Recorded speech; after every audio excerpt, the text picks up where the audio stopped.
आगे बढ़ते हैं, बात कर लेते हैं एग्री कमोडिटीज की। जान लेते हैं रूपा जी से कि आज एग्री कमोडिटीज का बाजार कैसा देखने को मिल सकता है। रूपा जी, सबसे पहले बात करें यहाँ से कैसे सीड की, तो कैसे सीड में देख रहे हैं कि आज भी वही सीमित दायरे में कारोबार देखने को मिल रहा है, रेंज देखने को मिल रही है 6200 पर।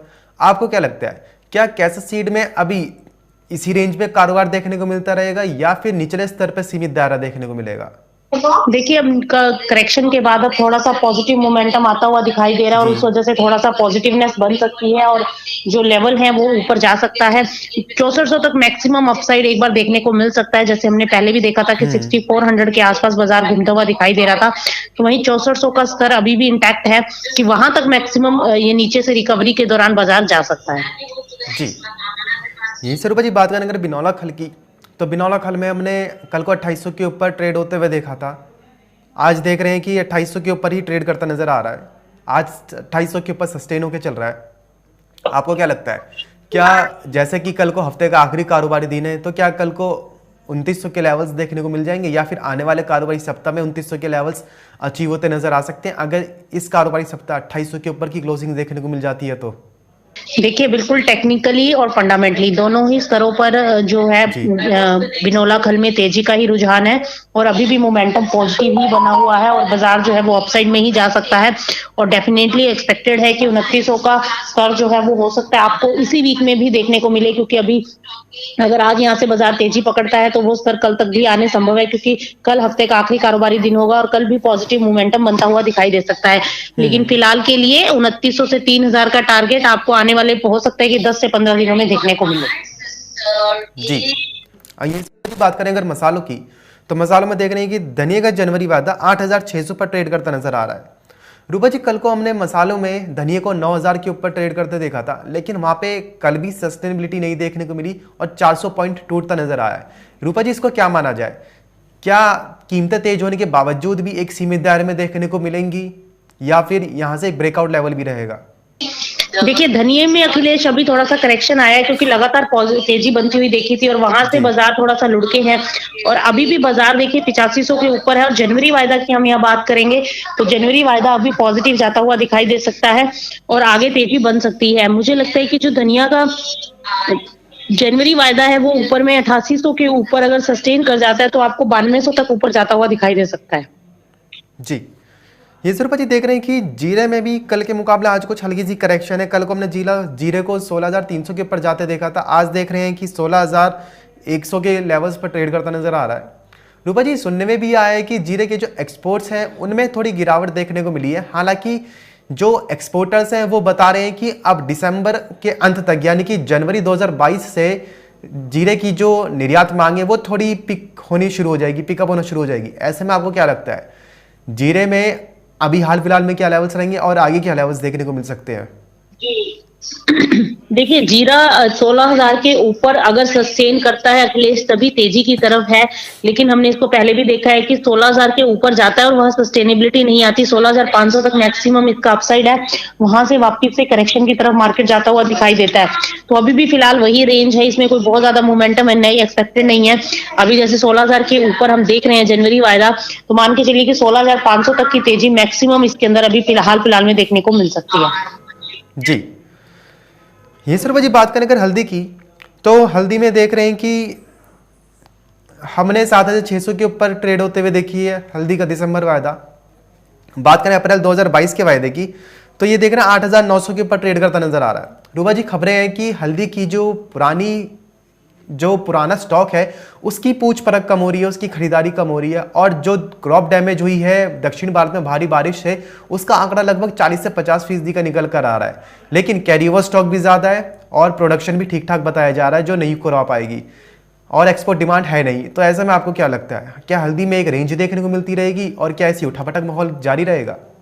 देखिए, हल्दी में अभी फिलहाल पॉजिटिव मोमेंटम है अखिलेश। देखिए, 9000 के बेहद करीब है अप्रैल वायदा और मैंने यही बताया था कि अगर 9000 के ऊपर निकल जाता है तो आप देखेंगे 9200 से 9500 का स्तर इसमें देखने को मिल सकता है। तो फिलहाल वही रेंज बनती हुई दिखाई दे रही है और जहां तक प्रोडक्शन ज्यादा है और उसी के कंपैरिजन में देखा जाए तो डिमांड भी अब आगे अच्छी खासी निकलती हुई दिखाई दे सकती है। और मुझे लगता है कि अभी दिसंबर और जनवरी ये 2 महीने फिलहाल हल्दी के लिए तेजी वाले रह सकते हैं। जी, ये सिर्फ जी बात करें अगर ग्वार कॉम्प्लेक्स की, तो ग्वार गम और ग्वार सीड में आपने बताया था कि मंदी के बाद अब कुछ दिन तक गिरावट जारी रह सकती है, टेक्निकल खरीदारी रह सकती है, और वही हम देख भी रहे हैं। ग्वार गम 11,100 के ऊपर है और ग्वार सीड 6100 के ऊपर। आपको क्या लगता है, क्या आज भी ऊपरी सर्किट लगते नजर आएंगे? क्या आज इंट्राडे में ग्वार गम ग्वार सीड और तेजी दिखाते नजर आ सकते हैं? देखिए, ग्वारगम और ग्वार सीड दोनों में ही तेजी अब बनती हुई दिखाई दे रही है और डेफिनेटली इसमें अपसाइड मोमेंटम है। गम तो अभी 12,000 तक ऊपर एक्सपेक्टेड है कि देखने को मिल सकता है, जनवरी वायदा। वहीं अगर सीड की बात करें तो सीड भी 6200 से ऊपर निकलता है तो आपको 6350 तक ऊपर जाता हुआ दिखाई दे सकता है। तो फिलहाल ग्वारगम और ग्वार सीड दोनों ही पॉजिटिव है, इनमें बाइंग करके चला जा सकता है। जी, यहीं से रूपा जी बात करेंगे सोयाबीन की। तो सोयाबीन के दिसंबर वादा देख रहे हैं 6400 पर ट्रेड करता नजर आ रहा है और 6589 का हाई लगा चुका है, 1% की तेजी है। रूपा जी, सोयाबीन में हम देख रहे हैं कि बिकवाली भी देखने को मिली है, इंटरनेशनल मार्केट में थोड़ी गिरावट भी आई है, और वहीं से अब साउथ अमेरिका से खबर निकल के सामने आई है कि वहां पर इस बार ज्यादा बारिश देखने को मिली है, जो कि सोयाबीन की बुआई को कहीं ना कहीं सपोर्ट देती नजर आ सकती है। और अगर वो आंकड़ा अच्छा निकल जाता है तो जो ग्लोबल सप्लाईज होंगी सोयाबीन को और जो यूएस के जो एक्सपोर्ट्स होंगे उनमें कुछ सहारा मिल सकता है। ऐसे में आपको क्या लगता है आने वाले दिनों में और अभी हाल फिलहाल में सोयाबीन का बाजार हाजिर और वायदा दोनों में कैसा देखने को मिल पाएगा? देखिए, अभी आने वाले दिनों में अगर सोयाबीन की बात करें तो पॉजिटिवनेस जो बनी थी एडिबल ऑयल पैक के अंदर, जो तेजी बनती हुई दिखाई दी थी, वो सबसे ज्यादा हमें सोयाबीन में ही आती हुई दिखाई दी थी। अगर देखा जाए एडिबल ऑयल में इतना ज्यादा पॉजिटिव मोमेंटम नहीं बना था क्योंकि वर्ल्ड वाइड प्रोडक्शन कम बताया जा रहा था। और अगर अब सोइंग बढ़ती है और प्रोडक्शन अच्छा निकल कर आता है तो डेफिनेटली आगे चल के कीमतों पर दबाव बन सकता है अगर एक्सपोर्ट प्रभावित होते हैं। लेकिन अगर प्रोडक्शन में कमी देखने को मिलती है और वर्ल्ड वाइड प्रोडक्शन कम रहता है तो डेफिनेटली इसके अंदर तेजी बनती हुई दिखाई देगी। और अभी जहां तक का सिनेरियो की बात है, अभी फिलहाल बाजार पॉजिटिव ही है। अभी कोई बहुत ज्यादा ऐसी अपडेट्स नहीं है कि बाजार जो है वो लुढ़कते हुए दिखाई देंगे। अभी सोयाबीन जो है वो जनवरी वायदा की अगर बात करें तो 6000 से लेकर ऊपर में 6500 तक की फिलहाल रेंज पकड़ता हुआ दिखाई दे सकता है। तो मुझे लगता है कि 6000 के आसपास जो है वहां पर वापस से बाइंग इंटैक्ट होती है और ऊपर में 6500 के आसपास प्रॉफिट बुक होते हुए दिखाई देते हैं। तो ये टेक्निकली एक रेंज बन चुका है। तो अभी भी फिलहाल मार्केट उसी दायरे में कारोबार करता हुआ दिखाई दे रहा है और जनवरी वायदा मुझे लगता है कि आने वाले दिनों में 6500 का स्तर छूता हुआ दिखाई दे सकता है। जी, यही से रूपा जी बात करें अगर मेंथा की, तो मेंथा में आपको क्या लगता है? देखिए, मेंथा के अंदर अखिलेश मुझे तेजी नहीं लगती है। मुझे लगता है कि हमें अभी फिलहाल जो है वो दबाव ही रहने वाला है। छुटमुट खरीदारी बन सकती है लेकिन बहुत ज्यादा अपसाइड मोमेंटम मेंथा के अंदर मुझे एक्सपेक्टेड नहीं है। देखिए, मेंथा में जो एक्सपेक्ट किया जा रहा था कि एक अच्छी खासी डिमांड जो है वो पिकअप हो सकती है और एक आने वाले अभी इस मौसम में जो है वो तेजी बन सकती है, वो फिलहाल बनती हुई दिखाई नहीं दे रही है। हमने पहले भी देखा है कि मेंथा के अंदर काफी गिरावट आती हुई नजर आई है और जो लेवल्स एक्सपेक्टेड थे वो लेवल्स फिलहाल नहीं देखने को मिले हैं और अभी भी बाजार जो है एक रेंज में कारोबार करते हुए दिखाई दे रहे हैं। और 960 और जो आज लेवल जो है वो देखने को मिल रहे हैं, ये ऊपर में मैक्सिमम जो है तेजी 980 तक पकड़ते हुए दिखाई दे सकते हैं। तो 960 से लेकर अभी जो अपसाइड मोमेंटम है वो 980 है और नीचे में 920 है। तो इसी रेंज में फिलहाल मेंथा घूमता हुआ दिखाई दे सकता है। 1000 के ऊपर निकलता है तब इसमें हो सकता है टेक्निकली हम एक लंबी जो है वो बाइंग आते हुए देखें, लेकिन फिलहाल ये रेंज बाउंड है, एक सीमित दायरे में इसमें कारोबार देखने को मिल सकता है। जी, तो यानी कि कंज्यूमर साइड से जो एक्सट्रीमली वीक डिमांड है उसके तहत मेंथा की कीमतों में अभी नरमी वाला रुझान ही देखने को मिल सकता है। अभी बात करें एक्सपोर्ट की, तो एक्सपोर्ट डिमांड है थोड़ी बहुत, लेकिन इतनी ज़्यादा भी नहीं है कि मेंथा की कीमतों को पंख लगते नजर आए। इसी रूपा जी बात करें अगर कपास की, तो कॉटन में हम देख रहे हैं कि जो सप्लाईज हैं अब वो धीरे धीरे कहीं ना कहीं टाइट होती नजर आ रही है, थोड़ी कम देखने को मिल रही है। ऐसे में आपको क्या लगता है इसका असर हाजिर और वायदा में कितना पड़ता नजर आ सकता है? देखिए, कपास के प्राइसेस जो हैं अभी देखिए बाउंस बैक फिर वापस से आना शुरू हुआ है और अभी जिस तरीके से सिनेरियो बनता हुआ नजर आ रहा है, डेफिनेटली कपास के अंदर तेजी है और 31,700 का लेवल तो हम वायदा में भी आज देख रहे हैं, जो कि पहले लुढ़कता हुआ नजर आया था और हम जैसे कि हम एक्सपेक्ट करें कि 32,000 तक जा सकता है और हाजिर मंडियों में 8500-8700 का लेवल है और ये बढ़कर 9,000-9200 के आसपास सस्टेन होता हुआ दिखाई दे सकता है। तो फिलहाल के लिए एक्सपेक्टेड है कि तेजी बनती हुई दिखाई दे सकती है। जी, रूपा जी दर्शक जुड़े हुए हमारे साथ जिनका सवाल लगातार मक्के को लेकर आ रहा है। सुनील जी हैं जिनका सवाल मक्के को लेकर आ रहा है कि मक्के का विश्लेषण करें। रूपा जी, मक्के में आपको क्या लगता है, जिस हिसाब से सोयाबीन की कीमतें अब कुछ मंडियों में कम होती नजर आई है, वायदा में भी हमने गिरावट आते देखी है, तो क्या पोल्ट्री अब सोयाबीन की खरीद करती रहेगी या फिर इसका ऑल्टरनेटिव के तौर पर मक्के की ओर रुख करेगी और मक्के की कीमतों में कुछ बढ़त मिलेगी? देखिए अखिलेश, कोई बहुत ज्यादा इसका इम्पैक्ट अभी फिलहाल मक्के के ऊपर आता हुआ दिखाई नहीं दे रहा है, क्योंकि सोयाबीन की कीमतें भी जो है वो है एक रेंज में आ चुकी हैं, और बाजार जो है ऐसा नहीं है कि अपसाइड में ही कंटिन्यूएशन में बनता जा रहा है और उसका फिर सब्स्टिट्यूट जो है वो मक्के का यूज किया जाए, ऐसा फिलहाल नहीं दिखाई दे रहा है। डेफिनेटली इंडस्ट्री की तरफ से, पोल्ट्री इंडस्ट्री की तरफ से छुटपुट खरीदारी मक्के की भी की जा सकती है, लेकिन ऑलरेडी मक्के के प्राइसेस काफी नीचे चल रहे हैं, तो कोई बहुत ज्यादा यहाँ से फिलहाल मक्के के अंदर तेजी बनती हुई दिखाई नहीं दे रही है। जब तक एक्सपोर्ट डिमांड पिकअप नहीं होते तब तक वही बहुत ज्यादा मक्के के अंदर अभी एक्सपेक्टेड नहीं है। हाँ, हो सकता है नेक्स्ट सीजन में आपको मक्के की कीमतें अच्छी देखने को मिले, क्योंकि पिछले 2-3 साल से तो हम देख रहे हैं कि बहुत ज्यादा प्राइसेस के ऊपर दबाव देखने को मिल रहा है, मक्के की कीमतें लगातार प्रेशर में है, तो फिलहाल मक्के के अंदर तेजी तो बनती हुई दिखाई नहीं दे रही है। जी रूपा जी, दर्शक हैं अभित गौरी जी, जिनका सवाल गार्लिक को लेकर आ रहा है, लहसुन को लेकर आ रहा है। रूपा जी, इस बार देख रहे हैं कि लहसुन काफी ज्यादा मंदी देखने को मिल रही है लहसुन के बाजार में। आवकें ठीक ठाक हैं, डिमांड भी ठीक ठाक ही है, लेकिन कीमतें ठीक ठाक नहीं है। कीमतों से किसान काफी ज्यादा परेशान है, खासकर लहसुन में। आपको क्या लगता है, क्या अभी लहसुन में सर्दियों में भी ऐसी नरमी के साथ कीमतें देखने को मिलेंगी?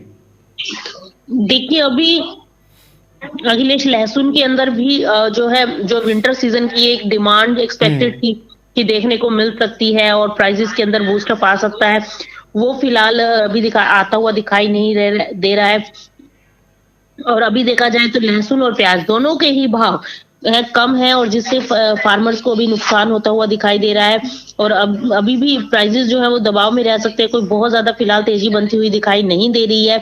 और मुझे लगता है कि आगे चलकर जिस तरीके से अभी लहसुन का बाजार है, आगे चल के हो सकता है कि फार्मर्स का इसकी तरफ जो रुझान है वो कम होता हुआ भी दिखाई दे, क्योंकि देखा जाए तो फार्मर्स को सही प्राइसेस इसके नहीं मिल पाते हैं, चाहे वो प्याज का किसान हो या फिर लहसुन का।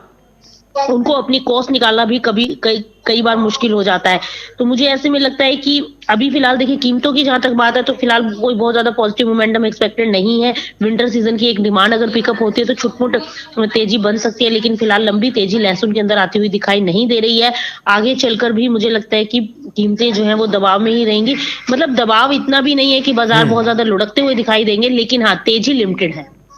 जी रूपा जी, दर्शक है अमित पटेल जी, जिनका सवाल चने को लेकर आ रहा है, चने में क्या करके चला जाए? देखिए, चना तो अभी दबाव में ही रहेगा। मैंने पहले बहुत टाइम से मैं यही बताती आ रही हूँ कि दालों के अंदर अभी प्रेशर है, दालों में अभी फिलहाल पॉजिटिव मोमेंटम नहीं देखने को मिल रहा है, और अभी भी आगे चलकर भी यही एक्सपेक्टेड है कि प्रेशर जो है वो बना रह सकता है। सब तरह की दाल, अरहर, तुअर, देखिए गिरावट, वही बात है कि इसमें भी गिरावट बहुत ज्यादा नहीं आएगी रिटेल के अंदर, लेकिन हाँ, तेजी एक्सपेक्टेड नहीं है। जो प्राइसेस अभी एट प्रेजेंट चल रहे हैं, इन्हीं के आसपास बाजार घूमता हुआ दिखाई दे सकता है, क्योंकि अभी देखा जाए तो स्टॉक काफी देखने को मिल रहा है चने का। काफी जगहों पर हमने देखा है कि व्यापारियों के पास और स्टॉकिस्ट के पास भारी मात्रा में चना अवेलेबल है, और इसलिए चने की कीमतें जो है वो दबाव में है। और चने की जो बोइनी में और बाजार में दोनों में सोइंग भी इस बार बढ़ी है, और इसका जो स्टॉक है वो भी मार्केट में काफी आता हुआ दिखाई दे रहा है। इस वजह से कीमतें प्रेशर के अंदर है। और देखा जाए तो दूसरी तरफ मसूर का स्टॉक अब धीरे धीरे घटा है, और विदेशों के अंदर ऊंचे दाम मिलने लगे हैं मसूर के अंदर। लेकिन ओवरऑल देखा जाए तो अभी भी ट्रेंड जो है वो नेगेटिव ही है फिलहाल दालों का। दालों में तेजी फिलहाल इन लेवल्स के ऊपर बनती हुई दिखाई नहीं दे रही है। जी, तो यानी कि दाल, चाहे दालें हों, चाहे चना हो, चाहे डॉलर चना हो, अभी हाल फिलहाल में तेजी बनती नजर नहीं आ रही है। रूपा जी, आखिरी सवाल रहेगा मेरा आपसे, आज के टॉपिक्स क्या रहेंगे आपकी तरफ से एग्री कम्युनिटीज के? अखिलेश, देखिए आज की टॉपिक की बात करें तो एज यूजुअल बिनोला खल हमारा हमेशा ही फेवरेट कमोडिटी रही है, और बिनोला खल जो है आज भी पॉजिटिव जाता हुआ दिखाई दे सकता है। और बिनोला खल के साथ साथ आज ग्वार में भी तेजी बन सकती है। मुझे लगता है ग्वार भी 2.5 से 3% का उछाल दिखा सकता है, और जो आपका जनवरी वायदा है वो 6200 के ऊपर निकल सकता है। वहीं गम की बात करें तो गम भी आज 11,400 से 500 रुपए तक ऊपर जा सकता है। तो ग्वार और बिनोला खल, ये दो कमोडिटी ऐसी हो सकती हैं आज जो आज अच्छा मुनाफा देती हुई दिखाई दे सकती है। जी, बहुत शुक्रिया रूपा जी हमारे साथ जुड़ने के लिए, जानकारी साझा करने के लिए। तो जैसे कि रूपा जी ने बताया कि ग्वार और बिनौला खल ये दो कम्युनिटीज़ हैं जिनमें आज आप इंटरडे में खरीदारी में रह सकते हैं, और ये दो कम्युनिटीज़ रूपा जी के अनुसार आगे भी अभी कुछ और तेज़ी बनाती दिखाती नज़र आ सकती हैं। तो फिलहाल सिलसिला बाजार का मैं अभी के लिए बस इतना ही, लेकिन आप कहीं जाएगा नहीं क्योंकि खबरों का सिलसिला लगातार नहीं बना हुआ है मार्केट एमसीवी पर।